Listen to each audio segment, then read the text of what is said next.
You're listening to Catalyst for Change, and my name is Jessica Huckabee, your host. I started this podcast to learn what makes people resilient after challenging events and how they've used those series of events as a catalyst for change in their life. You'll hear stories of resiliency and strength, so get ready, sit back, and be prepared to be inspired. Today I'm talking to Lee Chambers, who's an environmental psychologist, well-being consultant, and life coach. So Lee has qualifications in performance nutrition, strength and conditioning coaching, and advanced sleep consultancy. He delivers multi-disciplinary workshops focused on improving performance and productivity through increased employee well-being. This is a very close issue to his heart because he lost his ability to walk in 2014 due to a chronic illness.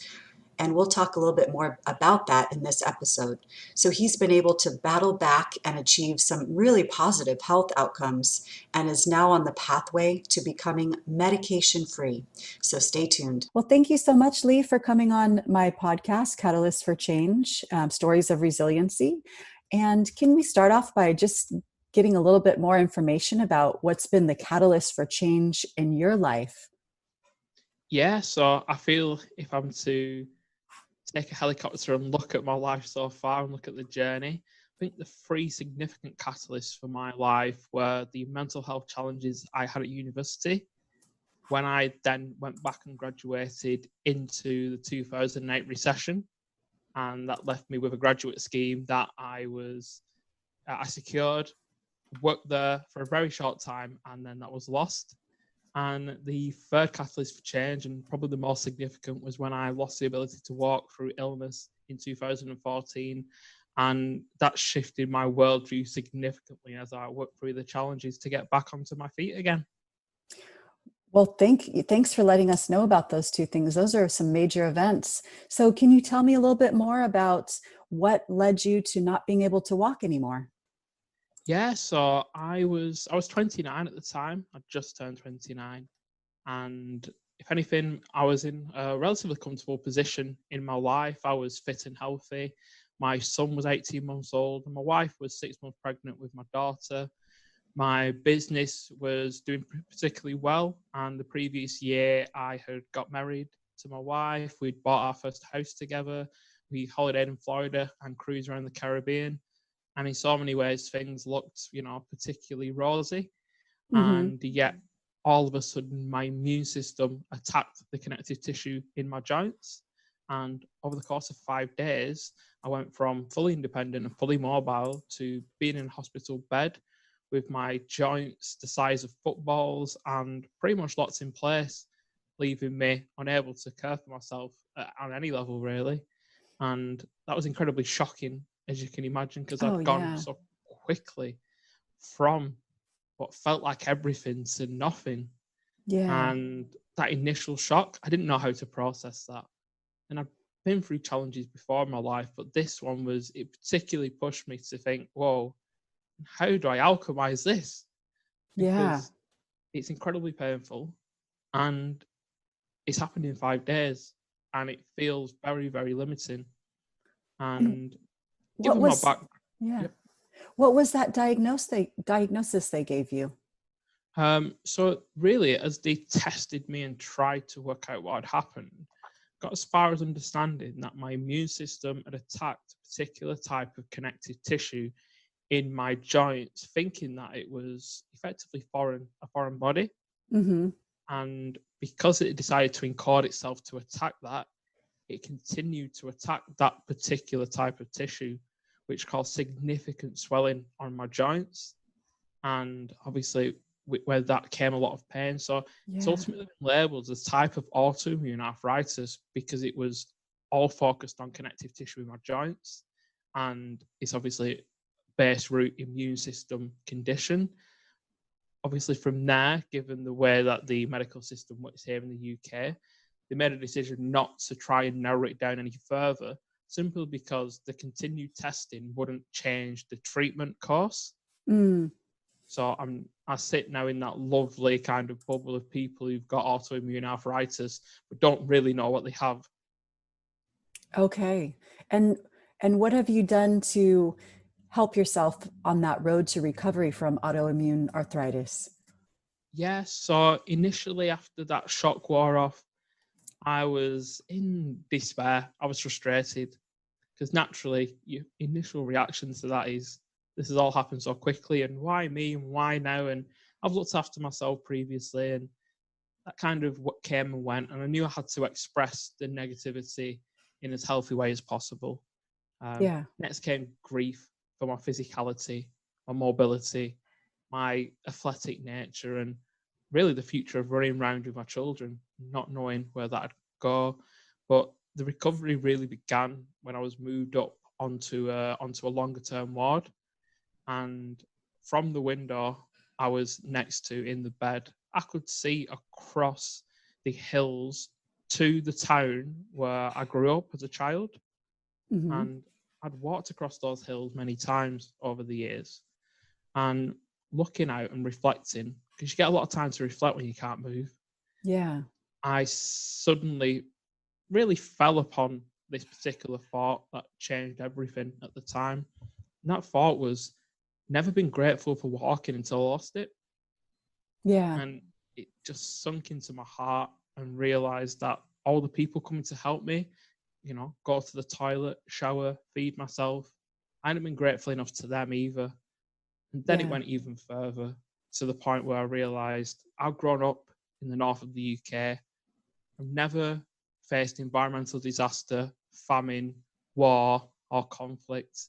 I've never been hungry, never been homeless. I've had free healthcare and education, and the freedom and opportunity to set up different businesses, to work in different industries. How can I lie here and feel sorry for the fact I've had a challenge put in front of me to recover, when I've got all this, things that I should be grateful for? I need to stop ruminating on what's happened and take my recovery, be proactive, take ownership over my health outcomes for the future. And that just led me to really anchor into my recovery as I went into walking rehab, because I decided I wasn't going to resist the pain and suffer more. I was going to do everything. I was going to attack this disease in the same way it was attacking my joints. And I knew that if I took that approach, if I took that mindset, if I was resilient and knew that I was going to face more challenges on the journey to recover, but I know I was going to make progress, and I really decided I was going to be walking with my children. Came out of hospital, went into walking rehab. My daughter was born, and I just knew by the time she was walking, I was going to be walking with her. And that power of why, that anchor to get up on those mornings when I was in agony, when I was stiff, to do my physiotherapy, to do my stretches, to do the exercises that I had to do. And even though I had a few setbacks, it took me 11 months to walk a mile unaided. But I did it, and I got there, and I knew then what other limits and boundaries could I move out of the way and reach closer to my potential. I just started to feel that I can do so much if I just decide, make that decision, and cut off any other options. Yeah. Wow, that is an amazing journey. So you realized all the things that you've had, and that's really a key to recovery is mindset, that grateful heart and that grateful mindset that you had. And that goal of being able to, your daughter had just been born, and you had that goal of, I'm going to be able to walk with her when she walks. And even if it takes, 11 months to walk that amount of, distance that you were able to walk, you were able to make that goal for yourself. And it sounds like you succeeded in completing it. Is that correct? Yeah, so I'm now back mobile again, and I do have some limitations, and yet I'm able to walk and play with my children, and that really means the world to me. So in so many ways, it's become a way for me to show my children that they can go through challenge and don't not see it as a threat, but see it as a chance to grow and a chance to step up and become more. And for me, it was really important that I tried to set that example, to stay positive through it, and just to really show them that when you're adults out there in the world and you kind of fall into those holes that you will do in life, you can have the strength and the insight and really the optimism and hope to climb out of them and carry on your journey. Yeah, that is such an important lesson to teach your children, and you've led by example. So that's a wonderful gift that you gave them. So you also mentioned that you came out of school in the height of the recession in 2008. Can you tell me a little bit about how you were able to overcome some of those challenges in your work life and then succeed also in your work life? That's a huge challenge. Yeah, so I really found that as a young boy growing up, I come from a blue collar family, and I was a first generation college student. So having that, it made my parents very proud, because I was then setting again a pathway for others in our family to go into further education if they so wanted. And yet I was that disruptive and curious youth who got good grades but didn't put in much effort. And going to university, I studied international business psychology, wanting a really wide range of units and skills to try and apply in the world. And graduating in 2007, after the challenges that I had, it was really powerful, because I'd actually failed a year due to my mental health issues. But to have that resilience to come back and complete just made me feel that in so many ways, it solidified that fact I could keep going.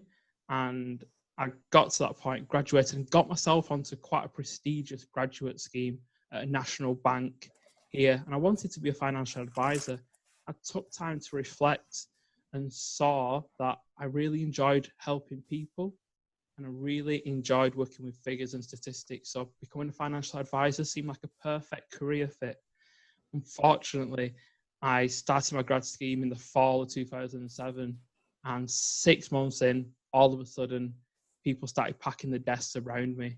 And naturally at that point, you start to fear the worst. And they pulled me in and told me that my training, which was $12,000 worth of professional development, wasn't going to be funded anymore. And that was a difficult thing to take for someone who had come from a disadvantaged background. And I simply didn't have the finance to pay for that myself. My parents didn't, our family didn't. But it didn't really matter in the larger scheme of things when all of a sudden my job was made redundant as well. And that forced me to have to go home to my parents and live in their small bedroom at the back of their house, while I had to really catalyze and get into my mind, what can I do? Because there were no more finance jobs out there, and the very few that were posted, thousands of people were applying for them, and I was just a new graduate. Yeah, that's a tough spot to be in. And I just realized that what you have to do in that situation is make a real step up and make a decision. And that was that I have potential to do lots of other things, but what can you try and do and approach it and see it again as a challenge? And I made that decision that because they'd taken my professional development away, I was going to do something which earned me enough finance to be able to pay for it myself. Any future qualifications, I would pay, I would pick them, I would be invested and have skin in the game, so they couldn't be taken away. And I also wanted something for my career that was mine, that really was a business that I built, and that would allow me to really try to shape it myself and control certain elements, so that no matter how the economic winds blew, I would know that I had a level of control. And that became the igniting factor behind my first business, which I set up in the height of the recession out of my parents' back bedroom. And it grew up to 6 figures within the first year. It doubled in revenue for the first 3 years. But that all came from me deciding that I was going to really take the bull by the horns and try to guide my own life. And during that period, I actually went back into the workplace, went into local government, and started to learn about other industries, about efficiency management, about service development, and about some other skills that I could then utilize in my later life. And really taking that approach of wanting something for yourself, but still putting yourself out there to learn new skills, it really shaped me and chiseled me as a person. And I'd suggest to anyone in the challenging situation they find themselves now, especially the new graduates and people receiving the grades, go out there. It is going to feel like it's difficult, but it's not a threat to you. This time will make you more resilient than the people who graduated in the times when it was easy, because you will be able to work through this, find new skills and become more innovative and creative, because the world's been disrupted. And in that space, you can step into that gap, do things slightly differently, bring best practice from other places, and really just find a way to express yourself authentically.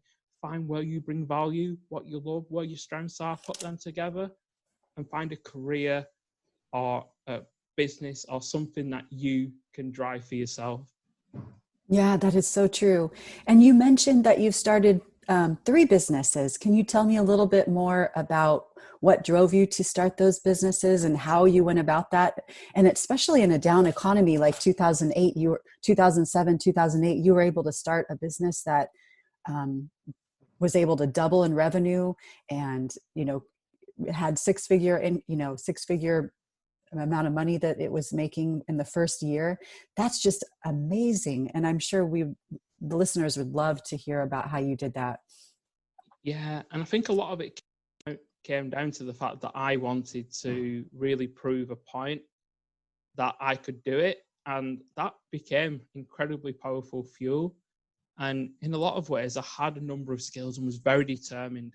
I worked really hard in that initial period to build the process and the systems that would allow it to thrive. And I think one of the big things for me was I started to automate processes so that I could do more with less. And also it was really, I dialed in to a market where I actually found that I was in a good place at a good time, because for so many new companies, a lot of it is luck. And people don't want to hear that in a lot of ways, because you'd feel like you can't control it. But if you take action and really find a way to refine what you do, you might just hit the market at the perfect time. And when you do that, it's very difficult to actually fail. And I suppose I was in that video game wholesale industry as the internet boom really took off. And what that did is it propelled me and my company at the time into a place beyond where I could have ever expected. And at the same time, what that actually allowed me to do was to go and pay for qualifications in performance nutrition and sleep consultancy, and be able to do that, work a job in a different industry and run a business. And looking back, I worked particularly hard, but I was just determined to keep it moving. And I think probably the biggest piece of advice was I never stood still. I never thought, oh, this is a success. I just kept going. And that really got the business into a place where when I became ill and all of a sudden I was fatigued, I was immobile, and I didn't have the energy to really push it on, I built it into a place where it paid for my recovery. It gave me the resources and the time to learn to walk again.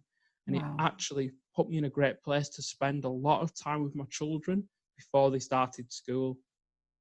That's amazing. That's wonderful that you were able to get it to that level to pay for your recovery and also be able to have that gift of being able to spend so much time with your children and watch them grow as well. So now you mentioned on your website, I was really curious to hear about what you're doing now as a sleep consultant. You work with performance nutrition, environmental psychology. Some of those, like environmental psychology, is something, it's a new term for me. And I would love to hear more about that, as well as the other things that you're doing now. Yeah, so what I've done is I've brought together my qualifications and in some ways fused them, because they're all very interconnected and we don't always see that. And yet it's absolutely vital to see things especially from a medical perspective, in interconnected terms rather than looking at things in isolation.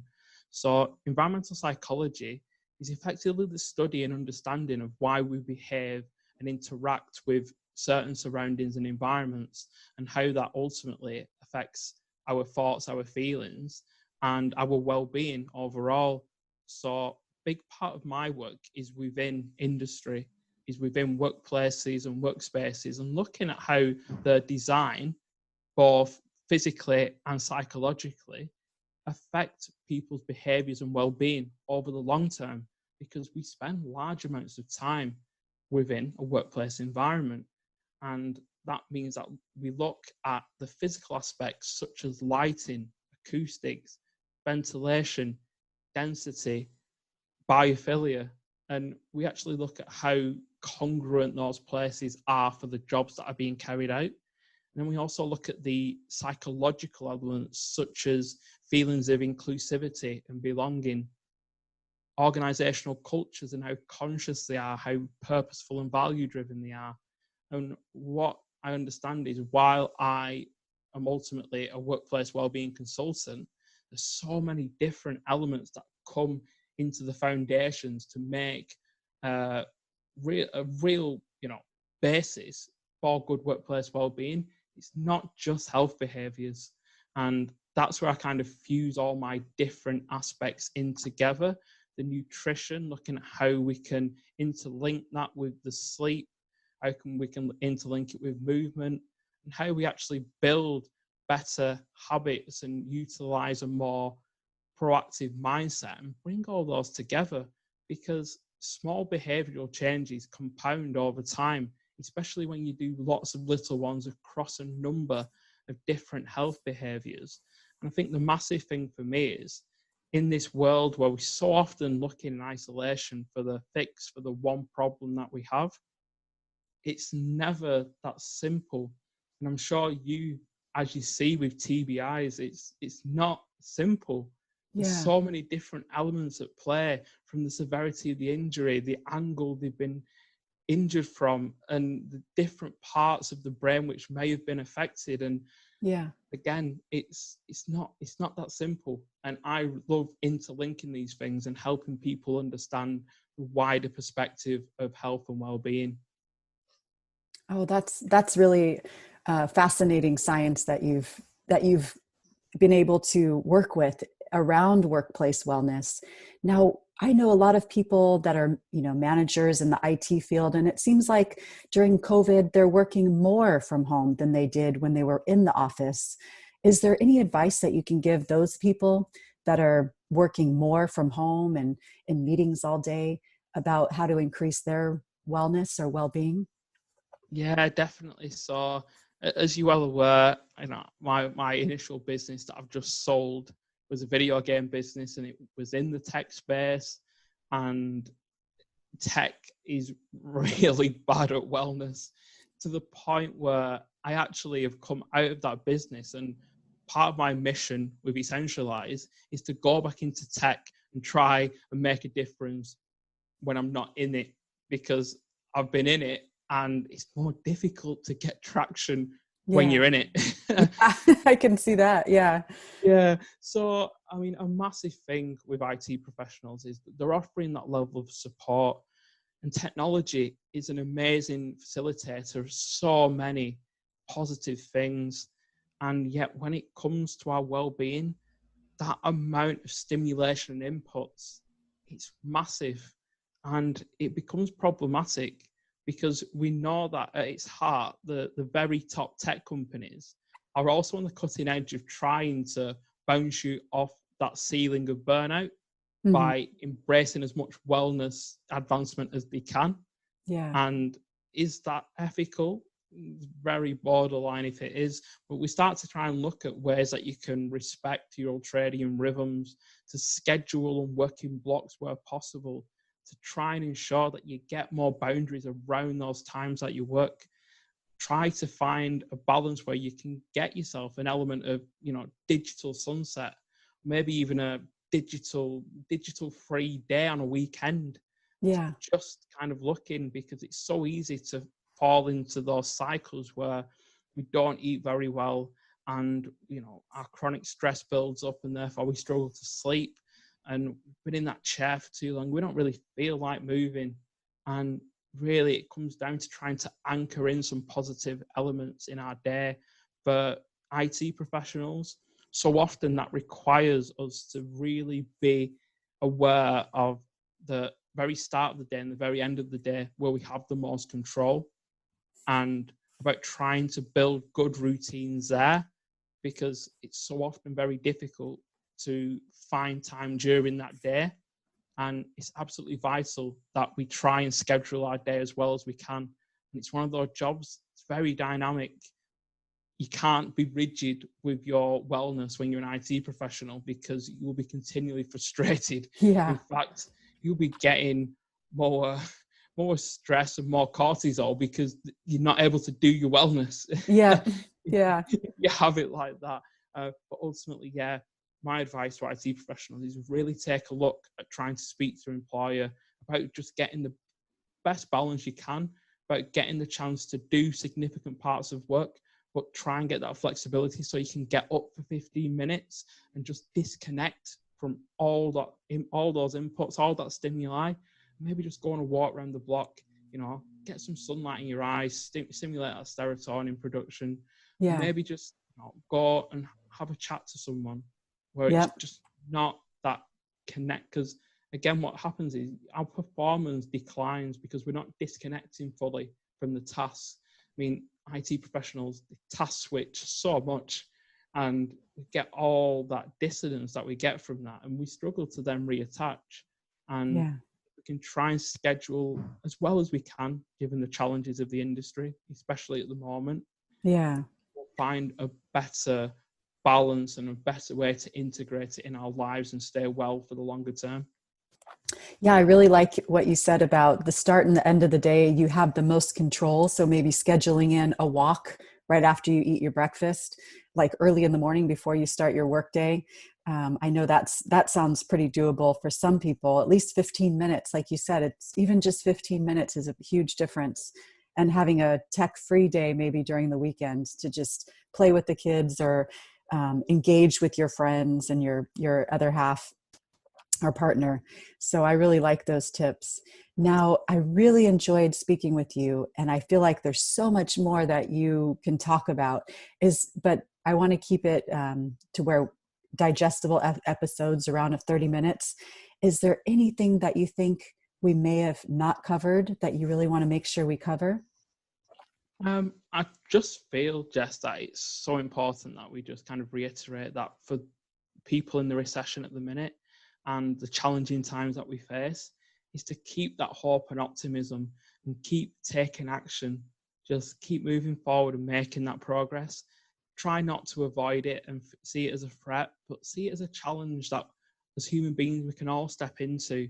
And we have to accept that it's a turbulent time at the minute, but if we can accept that, then it really empowers us to start to move forward and just see that these times of disruption, we almost need them as human beings, because it is a bit like the winter, and we will hit summer again, absolutely no doubt about it.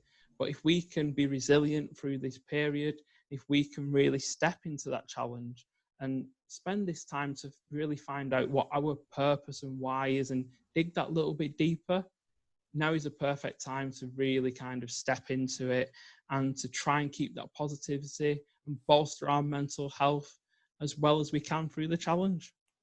Yeah. And so are you open to letting people reach out to you? And can I post all your details in our show notes? Yep, so I'm certainly available. I only keep a small roster of clients so I can offer that more bespoke and tailored service. There's always the potential for people to join waiting lists and the potential for me to take an additional client or two. Wonderful. Well, I'll post those details in the show notes, and I really appreciate you coming on my show today. Thank you. Yeah. Bye-bye. You've been listening to Catalyst for Change, and my name is Jessica Huckabee, your host. Join us next week for another story of resiliency.